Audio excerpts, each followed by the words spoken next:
If you've never heard about Anchor, it's the easiest way to make a podcast, and I'll explain really quickly. My favorite part, it's free. There's actually creation tools that allow you to record and edit your podcast right from your phone or computer if you want.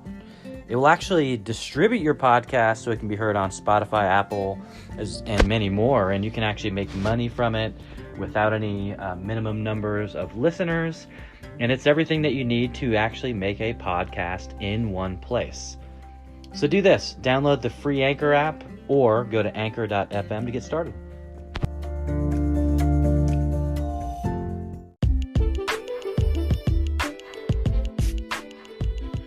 Hello, everyone, and welcome to the Blaze Your Own Trail podcast. I'm your host, Jordan Mendoza, and I've got a very special guest with me tonight. His name is Sean Kelly, and I'm going to give him a couple minutes just to give a quick intro about who he is and what he does. Yeah, thank you for having me today, Jordan. 23 years old. I live in New Jersey. I went to Rutgers State University and pretty much realized college wasn't for me. I was flunking out. Decided to go the entrepreneurship route from overloading on Gary Vee videos, basically.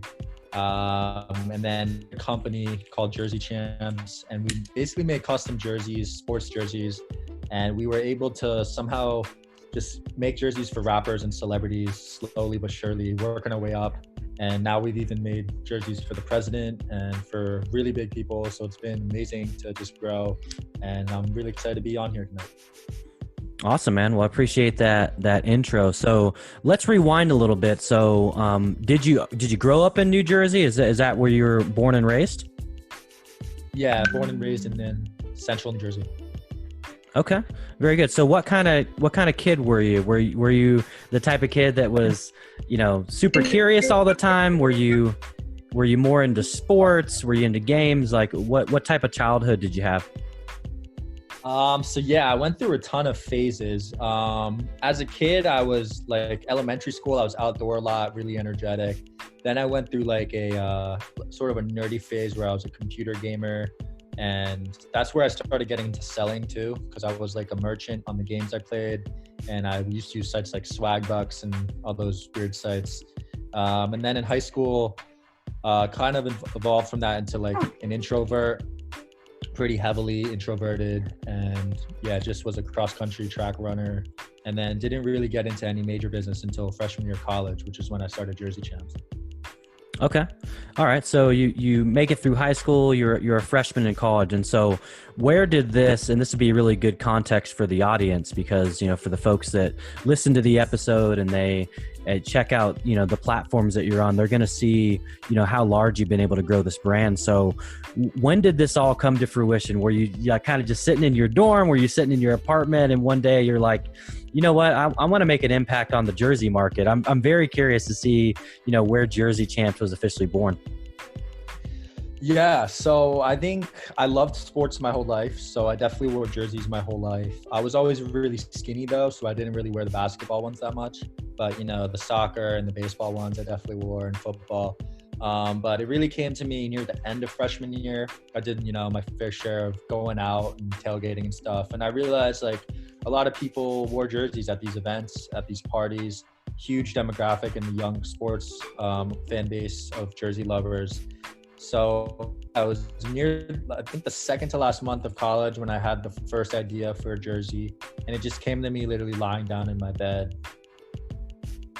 Okay, that's awesome, man. And so what was that first iteration like? Was it a specific team? Was it a specific show or series of kind of this first ideation of it? Like what happened when you decided, you know what, I see there's a market for this, and I see there's also a market that really hasn't been touched? Yeah, so the first one we ever did was it was for a rapper called Drake. So we did a Toronto basketball jersey. I think Toronto was on the front for the letters, and then we had the name was Views, because his album at the time was Views from the Six, and the number was 6 on the back. And that was our first one ever. And I was super broke, so the only way I could market it was social media. So I posted it on Instagram, paid like a couple hip hop fan pages and Drake fan pages to post it. And that's literally how I got my first few customers. That's awesome, man. So you created this jersey, you get creative by, getting it out on social media. So did this jersey actually go viral? Is that how it got into Drake's hand, or did you send him one? Like, I'm very curious to see how that whole process started after you started posting about it, of course. Yes. So that one never got in Drake's hands. We weren't big enough at the time, but it went like semi-viral, I guess you could say. Like, we sold 100 units in the first couple of weeks, which for like a brand new company, that's quite hard to do, I think, especially in the clothing industry. A lot of people try to like do shirts and stuff, and it's really hard at first. And then we just utilized the profits we made off that for the next design. And luckily the next design did well, because the business could have ended right there if the next design flopped. So I think there's sort of a luck factor in business and timing, and everything just happened to fall in place at that time in my life where the first few designs gave me enough money to keep going. Okay. And so what was design number 2? I'm sure the audience is curious now. You made the one for Drake. So what was the second one? I'm not sure if you guys would remember this, but there was a gorilla called Harambe back in 2016. So this was 4 years ago now. Yep. Basically, it was a gorilla that was at the zoo, and I think a police officer shot it and it died. But for some reason, it made like national headlines, and there was a whole meme about it from millennials that was all over Instagram and Facebook and Twitter and everything. And we just did a rest in peace Harambe jersey, and it went viral because Barstool Sports posted it and a few other big names, and that gave us the break to we got a lot of capital from that jersey and then kept using it for the business. Okay, that's awesome. And so let's talk a little bit about the business side of this, right? Because in order to get jerseys that are in the likeness of brands and of athletes and of movies and things like that, is that something that you and your team, or maybe even you yourself, had to kind of hit the pavement to do these negotiations? Or how does that whole process work with jerseys like the ones that you guys make? Yeah, so with the artists, it was very hard to get that first one. The first one we partnership was with Logic, and we did a Logic jersey for him. And then once we got him, we got lucky because he was performing at Rutgers, so we were able to hand him one there and then connect further. But once you get that one rapper, you can leverage that to get the rest, and that's pretty much what we did. And in the rap space, where they're all interconnected and they know each other, if they see you do a deal with someone, they're probably gonna be interested in it. So getting that first one's the hardest step, but once you do that, just leverage that and get the rest. Okay. And so for jerseys, right? So I saw you guys had a couple Fresh Prince Bel-Air jerseys, right? And then I seen one for Teen Wolf and stuff like that. Did you have to communicate with those brands and get permission to create these jerseys in the styling that they used in the movie or the show? Yeah, so for the movie licensing, they're all done through 2 companies, and you just have to pay those in a monthly fee. But we got to that point a year into the company, I think. So they've been good evergreen products because they will continuously sell. But we make a majority of our cash from the collaborations we do with celebrities. Okay, that's awesome, man. And so, how many jerseys did you all created to this point?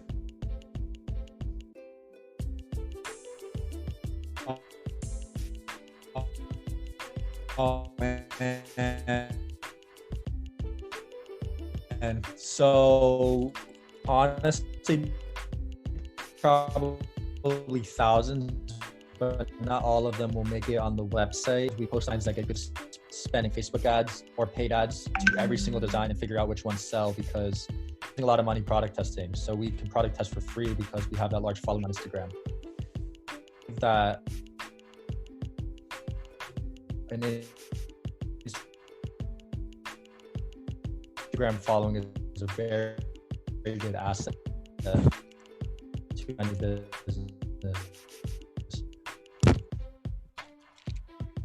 Hey, sorry, I lost you there. Can you say that one more time?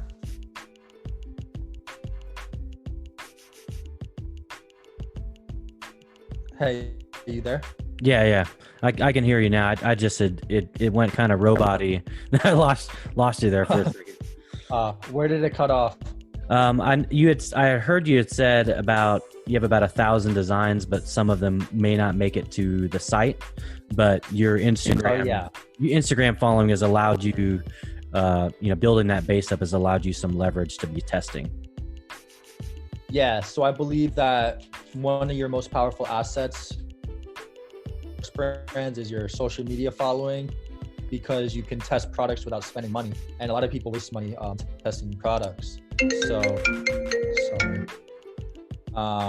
building your Instagram, I think, is super important. And I was gonna say something else. So then you guys are probably wondering, how can you afford all those designs? And we found all our designers on Instagram actually, and Craigslist at the time when it was free. So we pay about up to $300 per design if it's a really good one, but normally we'll pay between $5 and $20 per design, so it's not too expensive. Okay, that's good. Yeah, so it's it's being smart and leveraging people's design skills. So I think that's definitely a good lesson and message for people. So obviously everybody starts with 0 followers, right? Doesn't matter what social platform you're on, whether you're on LinkedIn, you're on Instagram, you're on Facebook. Everybody starts from the ground up. So what would you say for the audience that's listening that, has aspirations to grow, right? Because you said that you can leverage that network for testing. So what would you say are some things that were foundational in getting your following up and your brand recognition out there? Yeah, so I really started taking the personal brand serious about, I think, 2 years into the company when I read Crushing It by Gary Vaynerchuk. That really shifted my mindset. And man, that's really been paying off lately. Like the personal brand, honestly, it took like 2 years of hard work before it started paying off. But lately I've been really having some good connections. And I was talking to you earlier before the call, like I literally found the buyer for those masks from posting an Instagram story. And that was a 9-figure order. That's a lot of money. And that's all from building the personal brand. And some ways to grow that is just be consistent, upload content. The easiest platform right now, in my opinion, is definitely TikTok. I post 3 to 5 times a day on there. And one of the videos will always get over 100,000 views. And I don't even have 100,000 followers. I only have, I think, 30,000 followers on there. So it's just really easy to go viral on TikTok. So I would take that super serious now. It's a lot harder to grow on Instagram than it was when I started. So I would double down on TikTok for anyone listening right now. Yeah, and it's always interesting to see these cycles, right? To see, how the organic reach is, right? And so right now for TikTok, for the audience, the organic reach is super high, right? Because, there's not as many people posting content. There's a lot of people consuming the content. So I think you're definitely on to something there. And, a platform that I've actually been able to grow on is actually LinkedIn, right?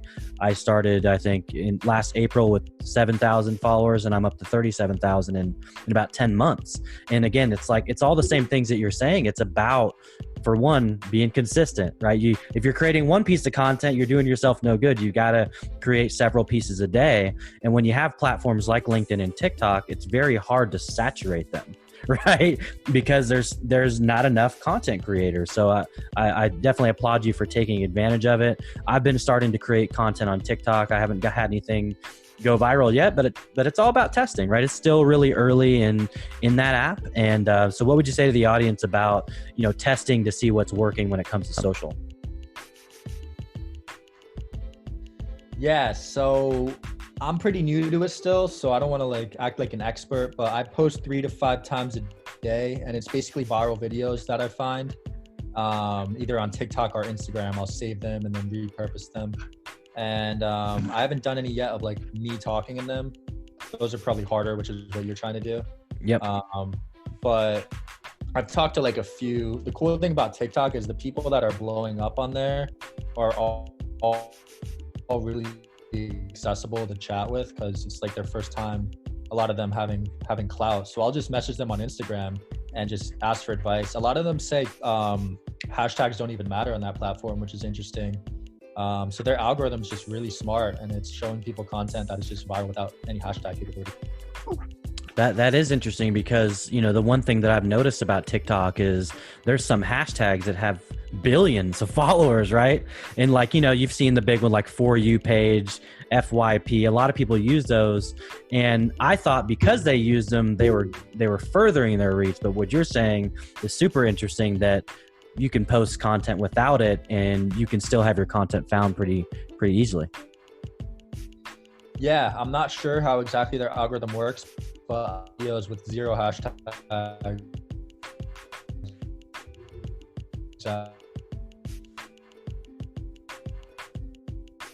have done well. So it might help some videos, might help not, but who knows? Yeah, I definitely think it's good to test and you're really try to figure things out. I think it's, at the end of the day, if something doesn't go well, there's always an option to delete, right? Like if you post something and it absolutely bombs, that's why I always try to encourage people with social. It's like, listen, number one, be yourself, right? Be your authentic self, because there's only one you. There's nobody else that's like you. So if you can be yourself, people do business with people that they like, they know, and they trust, right? And so that's really a big part of personal branding is creating content. And like as far as Instagram's concerned, you post a lot of content on Instagram, and people can kind of relate to you and your story and your vision and your mission and all the things that you're trying to do. Yeah. It's amazing. Instagram is, I believe it's one of the most powerful outreaching tools for people, especially like DMs. That's where I've gotten like 80% of our influencers just over an Instagram DM. Like that, the power to do that is crazy. That wasn't possible like 10 years ago. So I'm really taking.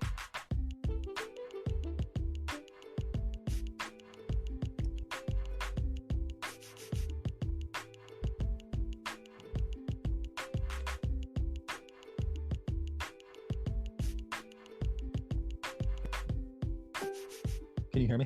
Yeah, I can hear you now. We lost you there for a second. Sorry, it keeps breaking off on my end. I don't know if it's doing that to you too. Yeah, it is kind of, we'll check it out when we're done. If I've got to cut some stuff or we need to, record something else, if you've got the time, we'll figure that part out. All right, so cool. So what are some things that are in store for you, right? You've built a brand, you're 23, the world's ahead of you, right? And you really are doing some really big things. So what are some ways that or ideas that you're working on to keep scaling your business? Yeah, so I'm still in Jersey. So one of the biggest moves for me this year is to get my first property. I want to move out to the West Coast, ideally LA. I think a lot of business is there for me. So that's a big move for me. Just waiting on my girlfriend to graduate college out here, and then we're pretty much out. Hopefully she could find a job out there. And I have these free monthly networking events. I'm really trying to build that into a massive asset. I think Dan Fleischman does a wonderful job of that. If you know him, he gets like 300 to 500 people at his events, and he makes really good connections. And the people that I've spoken at my events, I'm doing like really big business with now. So like, I think it's an amazing asset to build that out. I really like what Tony Robbins does and Grant Cardone. And then always scaling Jersey Champs for sure. And then, yeah, this week's has just been focused on the masks though, because everyone's really needing those, especially hospitals. So I'll probably be doing that the next 2 weeks. Yeah, so it's definitely, seeing some of your content, it looks like, the philanthropy part of you and what you do, being able to help people is a big part of you. So where did that stem from? Has that just kind of been something that's foundational with your family, or just, have you always had that heart of service? Yeah, I don't know where it comes from, because my parents don't really donate like that. But I just feel really good about it. And like, if I have the power to do that, like, might as well do it. We donate 1% of all our sales to charity with Jersey Champs. Doesn't sound like a lot, but it adds up. So yeah, it's just a good thing to do, I think. And I barely spend money on myself, so might as well donate it and just not let it sit around. Absolutely. No, I mean, I think that's definitely a nice way to look at it, right? Because the more people, especially, you said something that's really important for the audience, and it makes you feel good, right? It makes you feel good knowing that you can impact other people. And, that's not a gift that everybody has, right? So the fact that you have it and that you can help people really at scale, to me, there's nothing wrong with that at all, because believe me, there's plenty of people that are in your situation that aren't doing that, and you really, you're setting an example for a lot of other 23-year-olds that are listening to this and are saying, you know what, like, for one, maybe they're at a place where they want to be an entrepreneur, right? So you've given some good nuggets and tips and advice for that, but also, like, when you get there, what type of human do you want to be to other people, right? Because I think that's really what it's all about. Yeah, I love that. Because you see, like, that documentary, you saw that documentary about Steve Jobs. Yeah.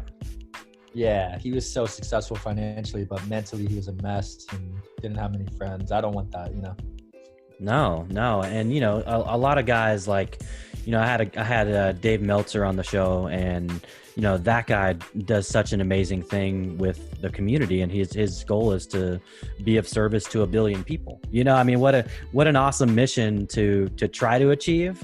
But, when you really think about it, and you have those values to want to help others grow, I'm a big believer in reciprocity. These things come full circle. If you're good to other people, good things will keep happening.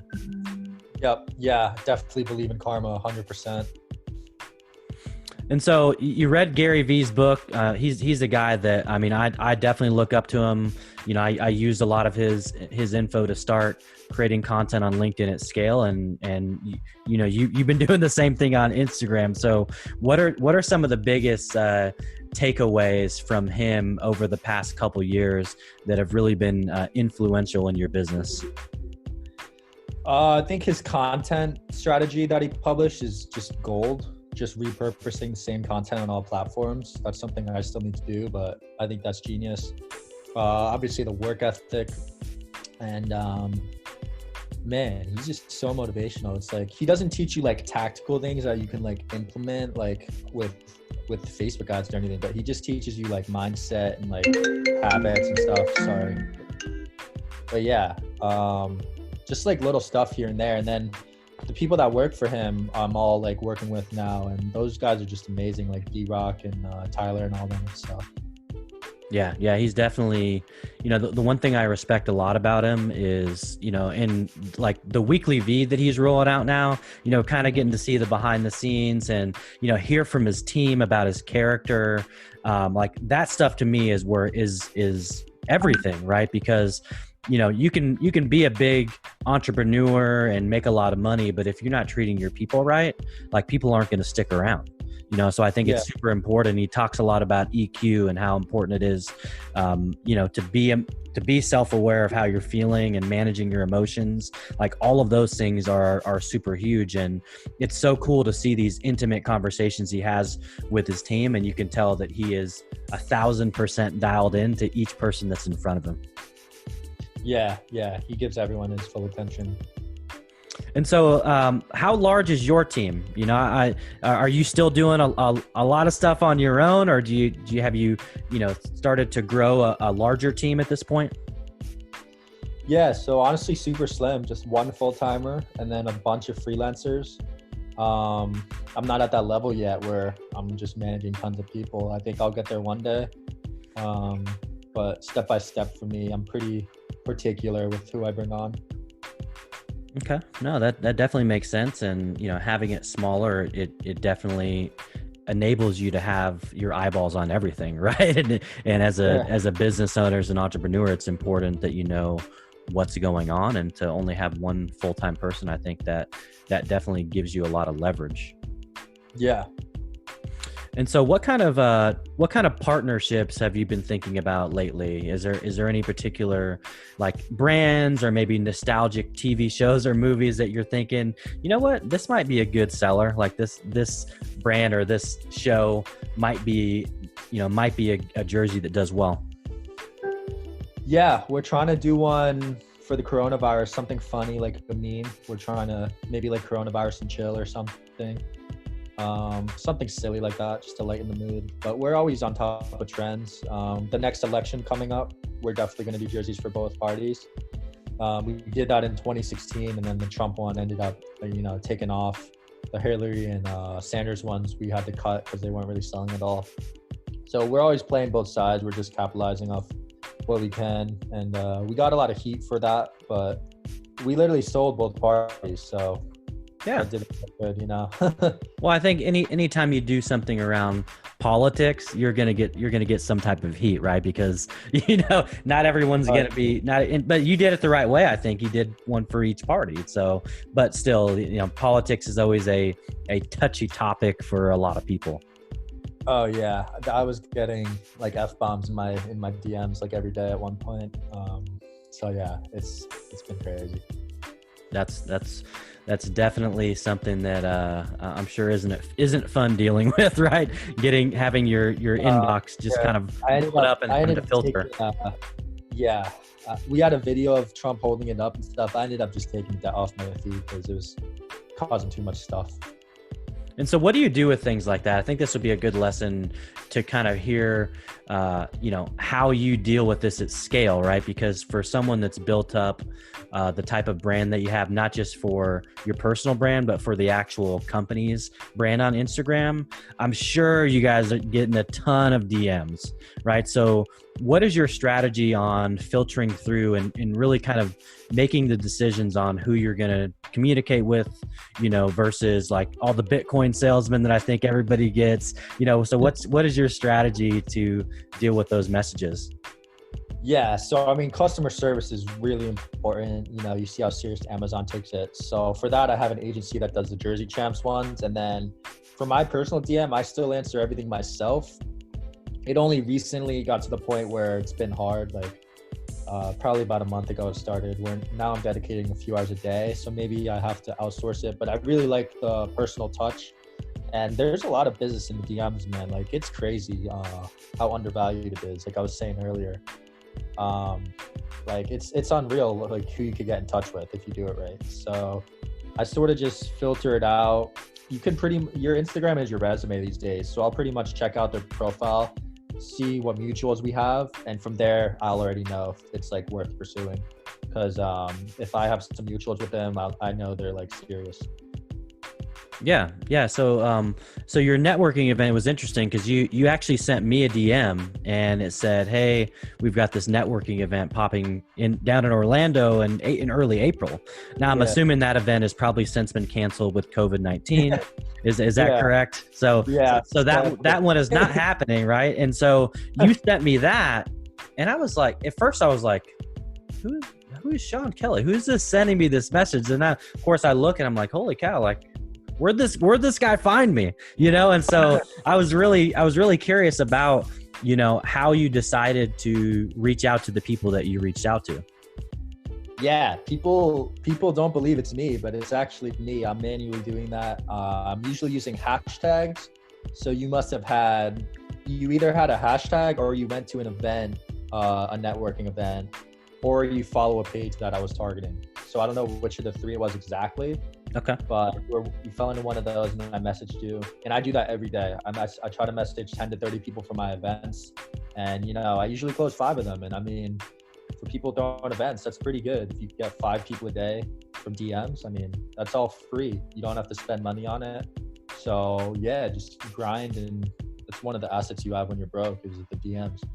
Yeah, no. And for me, I love it because I'm one of those types of people that I'm not afraid to ask, right? Like you DM me and I was like, "Hey, you would love to have you on the podcast." And you were like, "Absolutely. Let's do it." Right. But, and so I'm usually on the other end of that. I usually don't get people to DM me. So I'm usually the one that's actually DMing other people and just saying, "Hey, love to talk about my show. If it makes sense, I'd be open to have you on as a guest." Because listen, for those of you who are listening, what's the worst that people could say, right? Like they either are going to say yes or they're going to say no, right? There's one or the other, right? But if you only message one person a day, guess what? You only have one shot in that day, right? So I think it's brilliant that you've got a strategy and a system in place to make sure that you're hitting those targets that you want every day. Yeah, I honestly message until I'm blocked every day, because if I don't do that, I don't feel like I accomplished what I could. You know what I mean? So yeah, I've been doing that for years, like 3 years. And that's, I built my entire network off DMs and LinkedIn. Like you said earlier, I got about 15,000 connections on there, met some amazing people on there. And my whole network basically is from social media though, because I wasn't connected in real life business prior to any of this. That's awesome. And that really just shows the grind, right? Like if you want to build anything meaningful, I don't care what type of business you're doing, you're going to have to put in the work. You know, if you think that just messaging one person or, you know, 2 people a day is going to do it, I mean, you've definitely just proven to the audience that you put in 3 years of this, right? Like 3 years of cold messaging people trying to open up the conversation, right? And, you know, your network is key to growth. So what would you say to somebody that's listening to this and is like, you know what, I'm a little nervous about this. Like what would you say would be kind of a good opening line for somebody that's just getting started? Yeah. And I totally understand why someone would be nervous, because man, in high school, I had that mindset with everything I was doing. I was just nervous of putting my name out there in fear of being judged by others and your family and stuff. But that's the good thing about Instagram DMs. No one's going to know you're, you know, sending these DMs. You don't have to worry about being judged. So I'll just shoot your shot. And it's going to be tough at first. Like you're only going to get 1 reply out of 100 if you're DMing celebrities at first. But like I said earlier, once you get that one, it becomes easier and easier.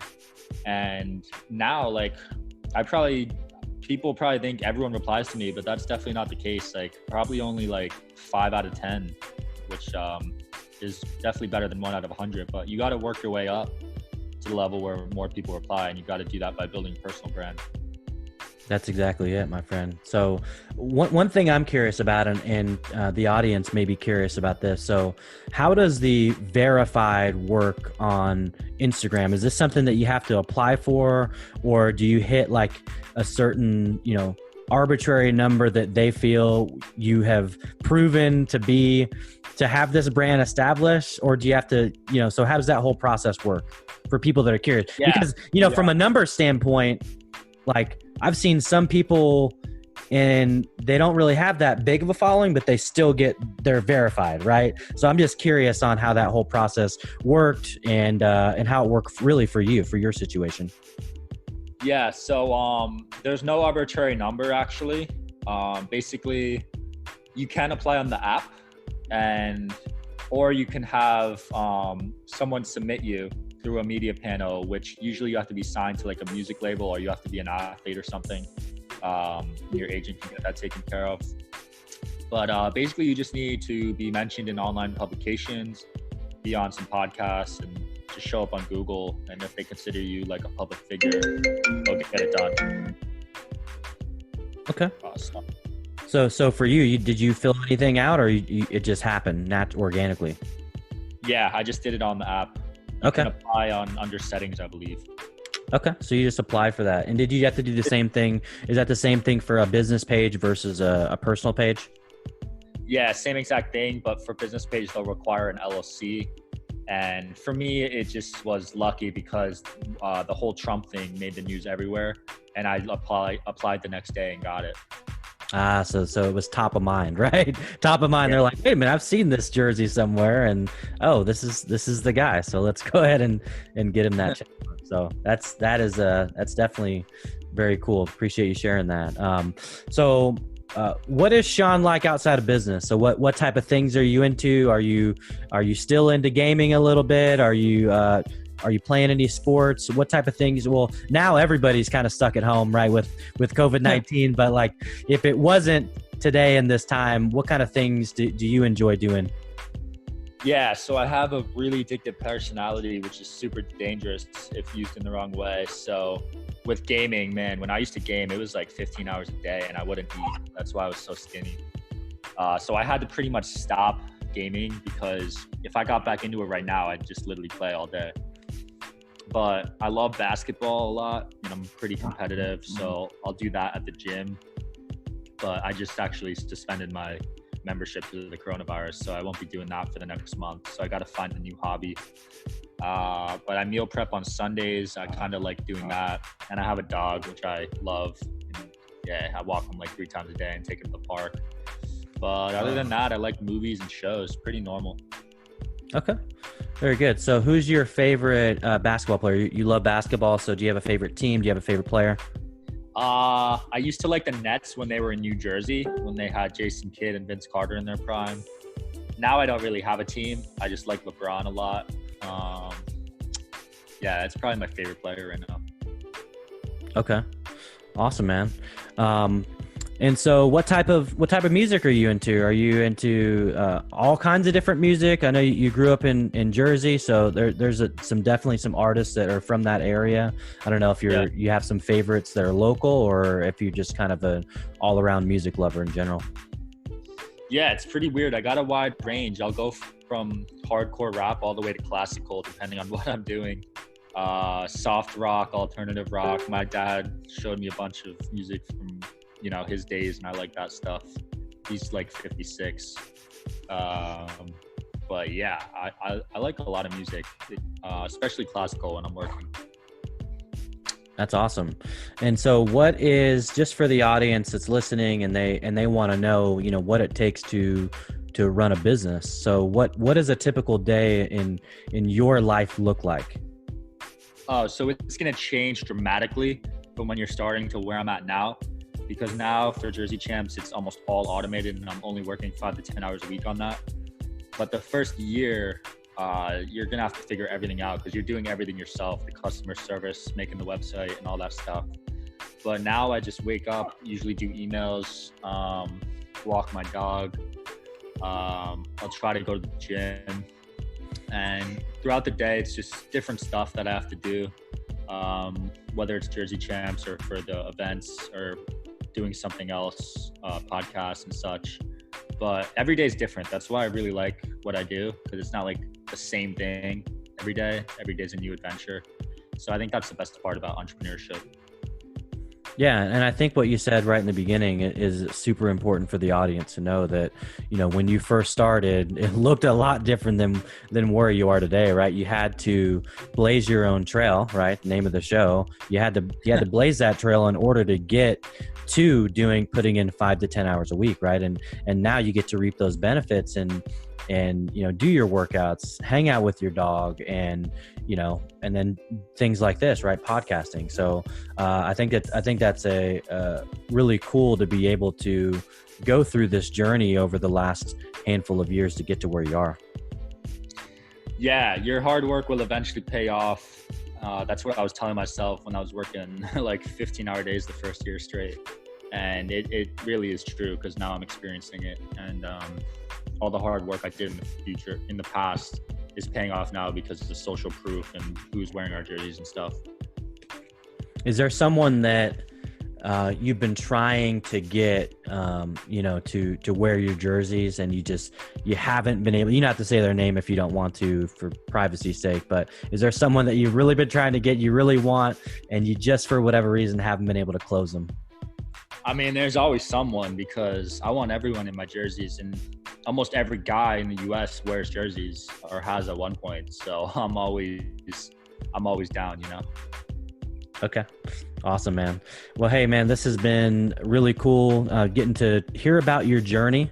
And I know there's going to be a lot of value for the audience. So kind of closing out here, what would you say are, top 3 takeaways for the audience that are just getting started? So like, I would do these top 3 things in order to, whether it's, start to build their personal brand, or whether it's, formulating the ideas and the concepts to start a business. What are kind of some takeaways that you can give out to the audience? Yeah, so double down on TikTok would definitely be number 1. Find a mentor or someone that's been there would be number 2, because if I did that, I would have saved, hundreds of thousands of dollars and many hours of time. So that was one of my biggest mistakes. And then 3rd, just focus on what you're good at, because when I first started, I was doing everything, and that spread me too thin, and I didn't become great at anything. I was good at a few things, but I never really excelled in anything. And then once I outsourced what I wasn't good at, I doubled down on the influencer marketing and growing followers. And that's when the business started taking off. So really double down on what you're good at and try not to do every single thing. Like, you don't have to be a master at Facebook ads, LinkedIn ads, like Snapchat ads. I outsource all of that stuff that I'm not good at. That's awesome, man. And that's definitely a lot of value for the audience. So, hey, listen, I know your schedule is busy. I appreciate everything that you're doing, especially with the masks. For those that don't know in the audience, he is purchased a bunch of masks and is working and getting contract with local hospitals, as we're dealing with the COVID-19 virus. So, appreciate all your work. I really appreciate your time coming on the show with your schedule. And thanks so much for coming on, Sean. Thank you so much, Jordan. I hope you crush it with this podcast, and you'll see one day people will be DMing you asking to be on here. Hey, man, I really appreciate that.